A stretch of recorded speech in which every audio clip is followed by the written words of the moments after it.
Sir, Amit Shah मालेगावमध्ये येतात आहे. तुम्ही मालेगावला चालले कार्यक्रमाला. चर्चा टी व्हीवर बातम्या चालू आहे किंवा तुम्ही भाजपमध्ये जाणार, नेमकी काय सर? मला काही कळत नाही या बातम्या तुम्ही का लावता. कारण अमित शाह साहेब या देशाचे गृहमंत्री आहे, सहकार खातंसुद्धा त्यांच्याकडे आहे. त्यामुळे आज ते अगोदर नाशिकला येऊन त्र्यंबकेश्वरला जाणार आहेत. तिथून शिवाजीराव डोळे यांनी मालेगावमध्ये माजी सैनिकांच्या सहकार्याने आणि जवळजवळ ते आपली महसूलकडे असलेली खंडकऱ्यांची जी काही जमीन वगैरे जे आहे, महामंडळ आहे, शेती महामंडळ, त्याच्याकडे असलेली जमीन ती 500 एकर काहीतरी घेऊन खडकाळ जमिनीवर त्यांनी अनेक यशस्वी प्रयोग केलेले आहेत. त्याच्यामध्ये गोपालन आहे, दुधापासूनचे जे काही पदार्थ ते तर करतातच आहेत, गोबर त्याच्यापासूनसुद्धा ते काही अनेक वस्तू तयार करत आहेत. त्याच्यानंतर एक विशेष प्रकारचे वनस्पती ते उगवत आहेत की जे परफ्यूम सुगंधी द्रव्यासाठी वापरलं जात आहे. आणि अशा रीतीने हजारो शेतकरी त्यांचे सभासद आहेत. हे मी 2-4 उदाहरणं सांगितलं, याच्यापेक्षा अनेक गोष्टी त्यांनी केलेल्या. अगरबत्तीचं उत्पादन ते करतात.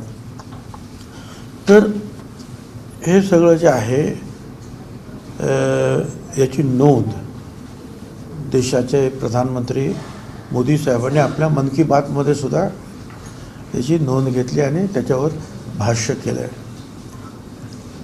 आता अमित शाह साहेब येत आहेत ते नाशिकवरून मालेगावला या कार्यक्रमाला हजर राहून तो त्यांचा जो कार्यक्रम आहे तो पाहणार आहेत. त्या सभासद जे आहेत त्यांच्याशी बोलणार आहेत आणि तिथून मग परत मुंबईला सहकार परिषद वगैरे आहे त्यासाठी जाणार आहेत. आता शिवाजीराव डोळे यांनी मला इथे आमंत्रित केलेलं आहे की आपण सुद्धा या.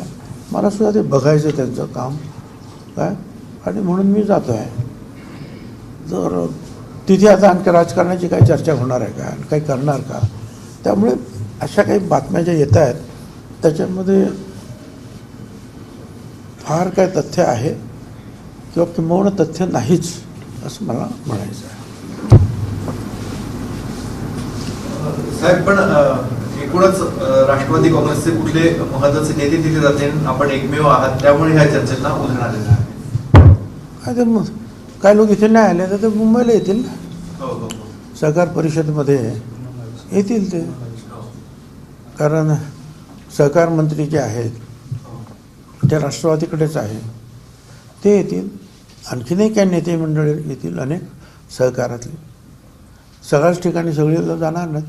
आणि मी जातो आहे हे ते शिवाजीराव डोळे यांच्या आमंत्रणावरून जातो. आपली काही वैयक्तिक भेटीसाठी काही आपण वेळ मागितली? नाही, त्यांचं माझं काही भाष्य नाही आहे. आणि मी झालं तरी मी काही तुम्हाला काही सांगणार नाही. मी स्पष्ट सांगितलेलं बरं नाही. बाकी तुमच्या काही सजेशन्स आहेत का? अनेक वेळा तुमचे जे आहे ते सजेस्टिव्ह न्यूज असतात, म्हणून म्हटलं आणखी ते सजेशन नाहीत का तुमच्या? मध्यंतरी आपण दिल्लीला जावं असं देखील पक्षाकडनं तुम्हाला आग्रह धरण्यात आलेला होता खासदारकीसाठी. त्या संदर्भात काही याआधी आपलं काही बोलणं झालंय का किंवा आज काही? त्याच वेळेला मी त्यांना सांगितलेलं आहे की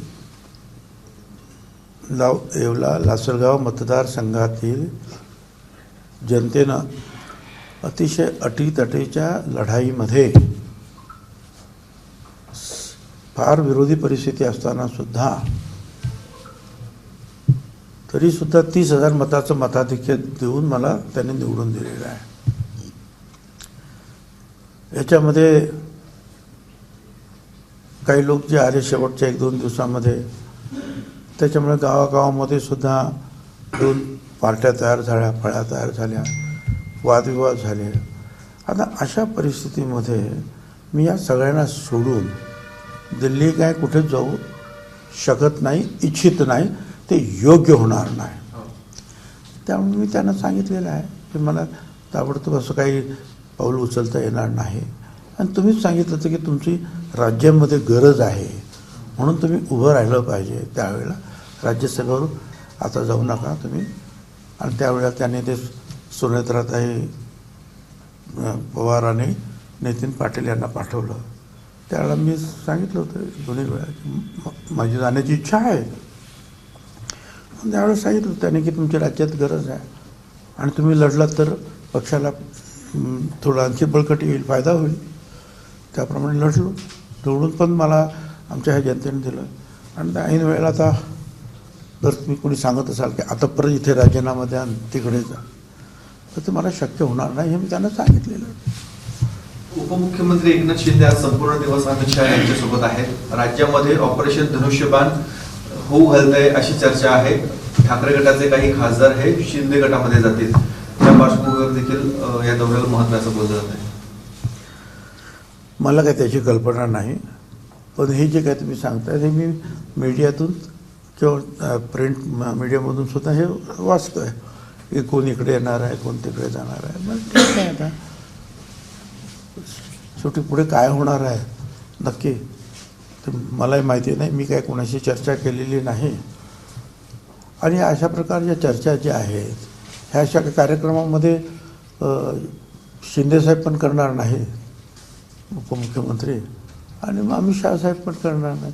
हे कार्यक्रमच मुळे सहकार खात्याचे कार्यक्रम किंवा इतर असे सार्वजनिक आणि सामाजिक प्रकारचे हे कार्यक्रम आहेत.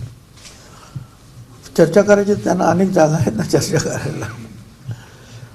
आणि त्वरित काही ताबडतोब होईल असं मलाही काही वाटत नाही, कारण शेवटी थोडीफार कायद्याची बंधने आहेतच ना.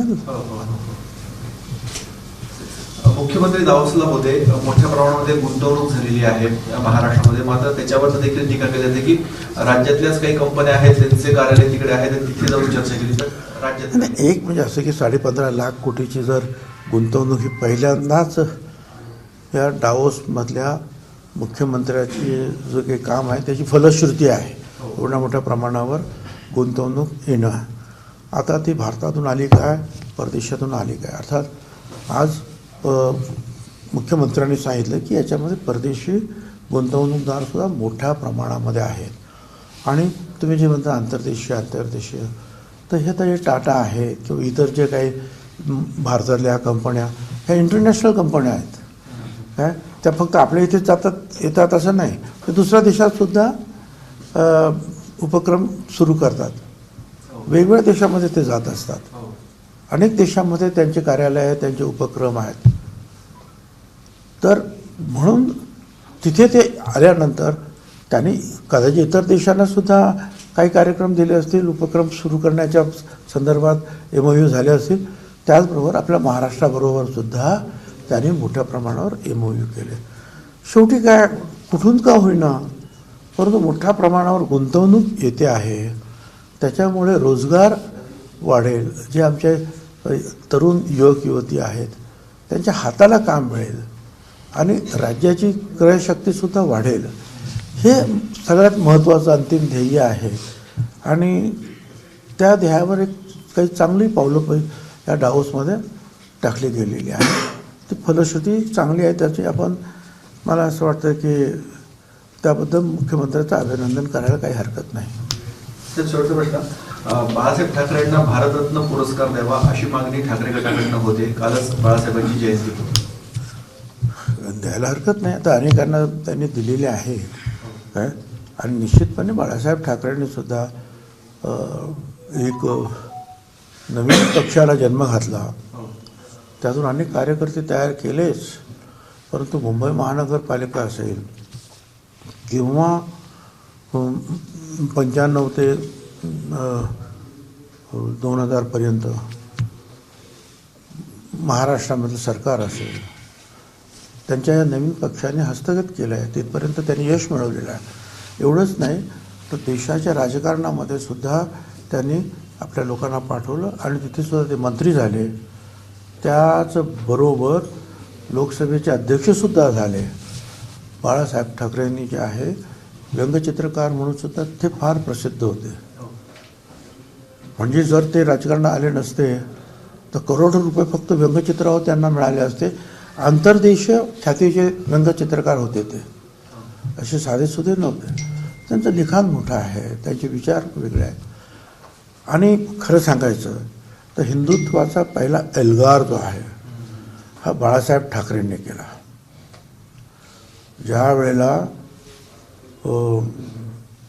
रमेश प्रभूंची निवडणूक झाली त्या स्टेजवर मी होतो, बाळासाहेब होते, मनोहर जोशी होते, मिथुन चक्रवर्ती होते आणि त्यावेळेला पहिल्यांदा हिंदुत्वाचा पुकारा झाला. त्याची केस त्याच्याविरुद्ध झाली की धर्माचा उपयोग राजकारणात केला म्हणून. आणि या हिंदुत्वावर पहिली शिक्षासुद्धा जी आहे बाळासाहेब ठाकरेंना झाली. 6 वर्ष त्यांना मतदान करण्याचा त्यांचा अधिकार हिरावून घेण्यात आला. मग आज जे सगळीकडे आपल्या देशामध्ये हिंदुत्व आपण बोलतो आहोत त्याचे प्रणेते पण म्हटलं पाहिजे आणि त्याबद्दल जी काही येईल ती शिक्षा भोगण्याची तयारी असलेले बाळासाहेब ठाकरे, तर त्यांना भारतरत्न द्यायला काहीच हरकत नाही, किंबहुना दिलं पाहिजे. एबीपी माझा, उघडा डोळे बघा नीट.